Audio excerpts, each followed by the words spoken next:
Okay, listen here, guys. I just finished listening to my interview with Brandon. Um, and so now for our class this week, I'm recording this video um as the setup. So basically you're gonna end up watching this video and then you'll go watch my interview with Brandon. Okay, so stay tuned. Don't, what do they say? Go to pass go, collect $200. No, like stay on track.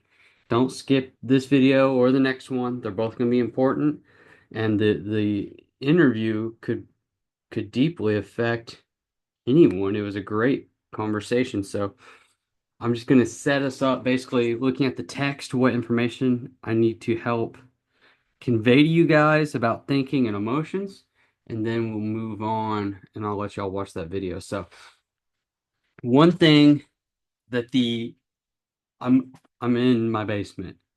I was in my kitchen. Now I'm in my basement where the lighting and the sound might be better. There's a microphone down here. I don't know if it'll work better or not. Um, but I will still have the raccoon eyes just because I have this forehead and it sticks all the way out, like I'm the missing link or something. Like it just spills over the front of my head, and so it casts this shadow. And I do actually have like bags, but I'm talking about myself. What I really want to communicate is how thinking and emotions are related. Okay, so your thoughts actually affect your emotions, but you don't choose your emotions and you don't think your emotions and then they appear. But the way that you think directly affects the way you feel in the future.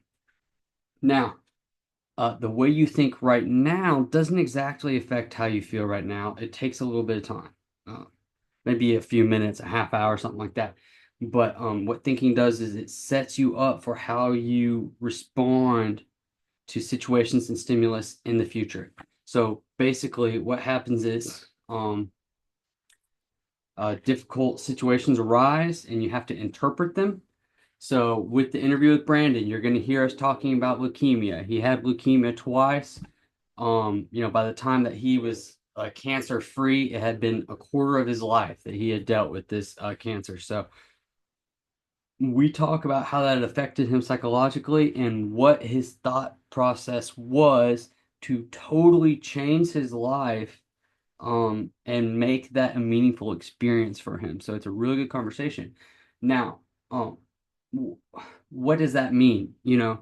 There's this myth. I've talked to a lot of people who, and there's this idea that you can like choose happiness. Okay, the way that you think does directly affect the way that you feel, but you can't just choose to be happy if you want to. And a lot of people, and it's more of a male problem than it is a female problem. I don't hear a lot. I haven't heard. I'm trying to remember if I've heard any, but I've mostly heard men kind of say like, just you can kind of choose to be happy.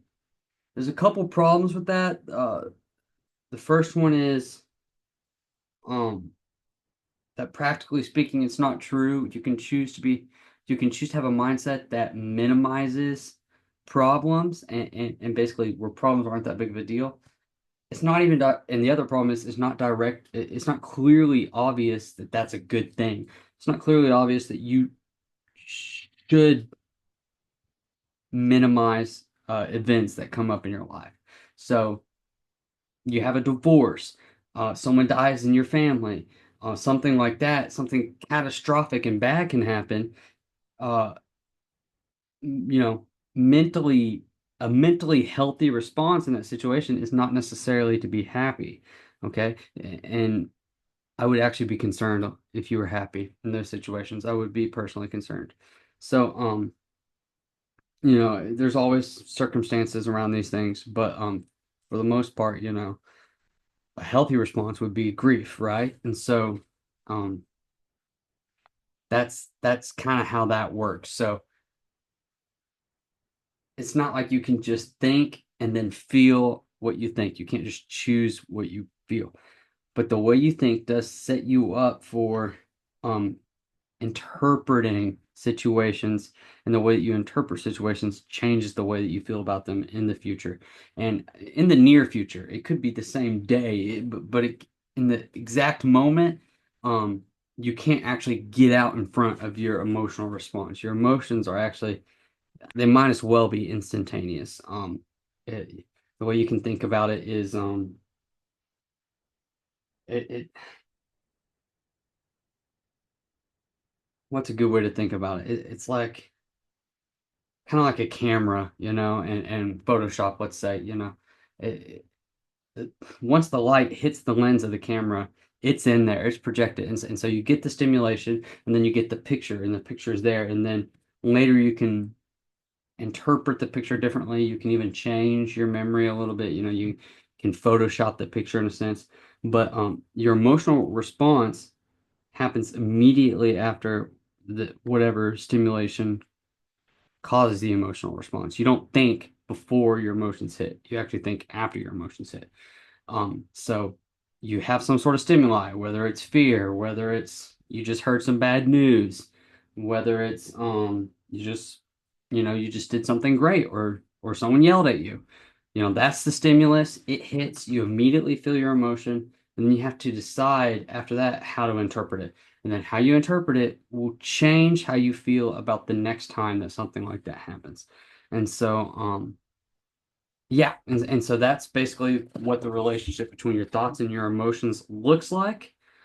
And that's what I want you to keep in mind when you go and watch the next video, okay? So, your thoughts directly influence your emotions, but it's not immediate.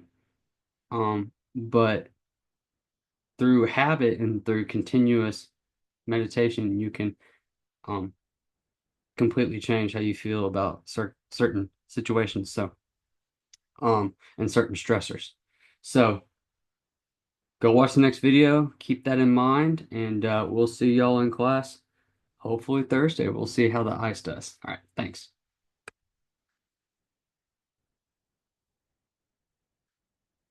Gotta stop the recording.